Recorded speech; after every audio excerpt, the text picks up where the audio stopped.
bvudzi rangu rinomera kugera nereza kugera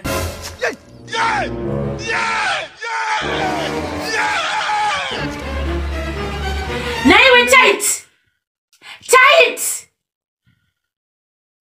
Tytie murume yakamboita sekomba muno mama, ushigawo pane vai ndine mashamwari angu. Ati bhirepo shamwari dzako dzekuita sei? Ha? Sesina kukwane wewe. Magumbezi ese akatota. Ai, kutota. Murume mukuru chokwadi magumbezi akutota. Ha, urutanda kagara nemumuvarume wakakosha. Uri murume akaita sei wewe? Wakati uri murume akaita sei? Une vanhu vari kupanze. Tytie. Aungada muchita kumaweti mumba muno muchiwe uchizviga magumbezi. Ndizina basa tono magumbezi unoacha. Ufa wacha nembe dzesina ita kuacha apa chatomboacha.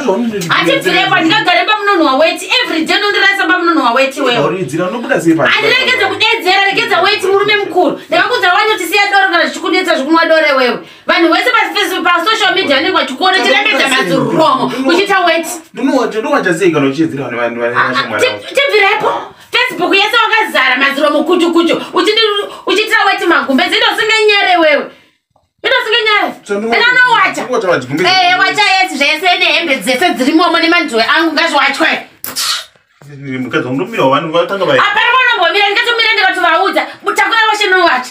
Ndikatomira ndikatovaudza shamwari inoita weti. Ndotobika hangu sadza mani.